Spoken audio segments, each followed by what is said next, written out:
Hello everybody. The topic now I'm going to discuss is market structure. And in O levels, market structure is basically consistent of two things. One is perfectly competitive market, that is perfect competition, and the other one is monopoly. And I can quickly tell you what are the features of perfect competition and monopoly. Perfect competition, as the name suggests, is a market structure in which there are large number of sellers in the market and all sellers are selling homogeneous products, mean they are identical products, and or they might be highly standardized, or they might be naturally identical. So there is freedom of entry and exit into the market, like new firms can enter easily and existing firm can leave the industry easily. And these are very small firms. One firm captures very small proportion of overall industry supply.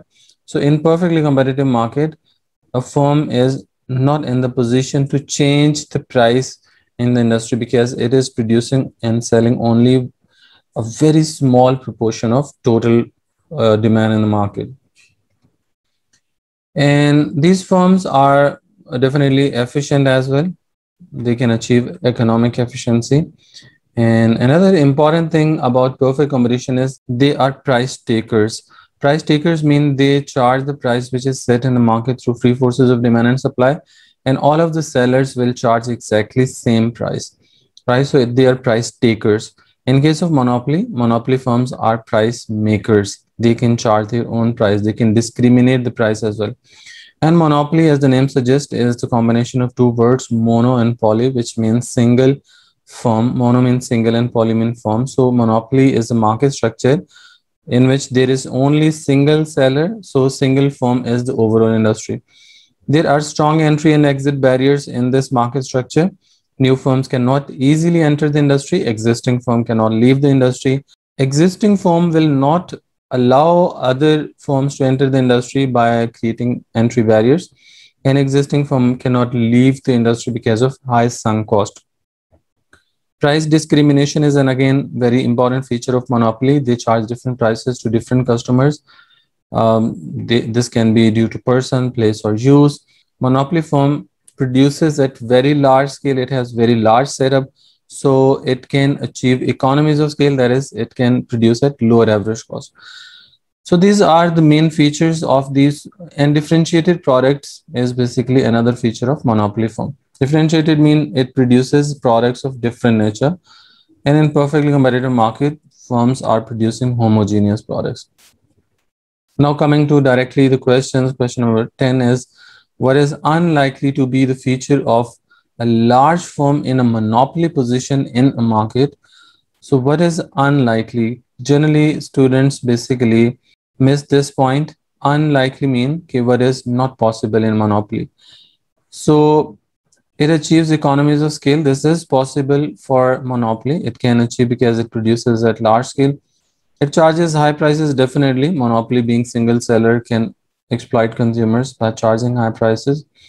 It attracts government attention. This is again likely thing because generally monopolies may be under government, and it removes barriers to entry. This is correct answer because this is not possible in monopoly because monopoly firm creates strong entry and exit barriers. So option C is unlikely in this case. Question number 11 says a monopoly takes over an industry from comparative firm. Okay, so monopoly is basically taking over a small firm, which is comparative firm. What is not likely? Again, this is not likely to be true about monopoly compared with a comparative firm. Okay, so option A is monopoly will earn a high rate of profit. This is likely. This is basically we have to find out what is not likely. So this is likely, it happens. A monopoly firm gain a greater share of market. This is again likely because it happens because monopoly having being single seller charges very high prices and it has greater market share. A monopoly will offer a wide choice to the consumers. This is not likely. And A monopoly will operate on a large scale production. This is also likely. So option C is correct. Monopoly will offer a wide choice to the consumers. This is not likely thing. So we will choose option C. All other things are possible in monopoly. Now coming to question number 12, what is a possible advantage to the consumer of a monopoly supplier in a market? So you have to find out advantage which is for the consumer, right? And option A says average cost which are lower than if there were many suppliers. Definitely monopoly firm being large in size can achieve lower average cost, that is economies of scale. So it is possible advantage for the consumer because if they basically produce at low cost, they may charge low prices. So this is possible. We can move to option B. It achieves profit which are higher than if there were many suppliers. So this is not benefit to the consumer. This is benefit to the producer definitely. It conducts advertising campaign to discourage competition. Okay? Again, if they are discouraging competition, consumers, it is beneficial for the consumer if there is more competition. If competition is reduced, discouraged, then it is not beneficial for the consumer because if there is competition, consumers can get products easily at low prices and with better quality. Option D is it decides which retail outlet may sell and distribute its products. So if it does, then definitely it is not beneficial for the consumer because consumer want the product to be available everywhere. So option A is correct answer. Question 13 says why is a firm in perfect combination a price taker? Price taker is a firm which basically charges price which is set by the free forces of demand and supply, and it is basically charged throughout the market. Every seller will be charging the same price. Another feature of price making is basically price maker. That is a feature of monopoly. Monopoly makes its price, charges its own price, and it may discriminate by charging different prices to different customers. But in perfectly competitive market, firms are price takers. They cannot charge their own price. Okay, so option A says demand for a product is perfectly inelastic. When demand for product is perfectly inelastic, it would look like this. It means that now quantity will remain constant whatever price seller is charging. So seller has the option to charge high prices. So he is the price maker in this case, not price taker. Demand for its product is unaffected by changes in market conditions.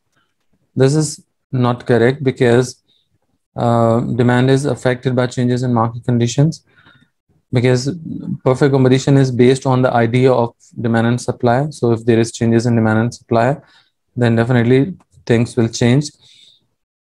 It is one of a small number of firms in the industry. Okay, its output is too small to have any effect on a proportion of total market. So this is correct answer. C is also incorrect. Option D is correct answer. Because its output is very small. One firm is the millionth part of overall industry.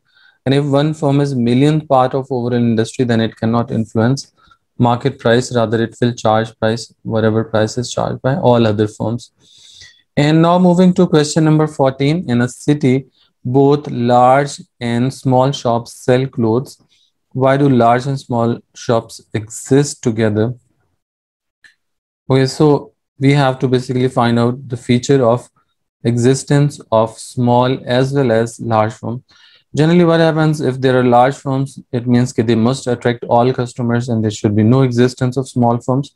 But it happens in the market that both of them exist at the same time. What are the reason for that? So we have to find out why the reason. Okay. Large clothing shops create barriers to entry. If they create barriers to entry, it means small firms should not enter the industry. But here we can see that both are existing. Small shops always sell clothes at lower prices. This is not correct because we can see there are specialized shops. They are very small in size, but they charge very high prices. The market for clothing operates under perfect competition. If it is perfect competition, then all firms should be very small, because in case of perfect competition, there are very small firms, and one firm captures the millionth part of overall industry's demand. So this is not correct. Again, there is demand from consumers for a range of fashion. This is correct, because small firms may be focusing on certain type of fashion, so their demand will remain in the market. Now coming to the next question, number 15, that is, what is a difference between monopoly and perfect competition? Monopoly is single firm, and perfect competition is a market structure in which there are a lot of sellers. So option C is correct answer for this. A monopoly is price maker because it charges its own price, and a perfectly competitive firm is price taker. I mean, it charges the price which is set by the free forces of demand and supply. Being small in size, it cannot charge its own price. It will have to follow the price set in the market, which remains the same for everyone.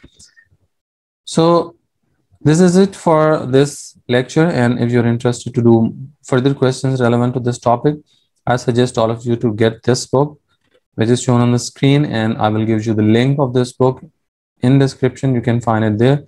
And thank you so much. See you in the next video.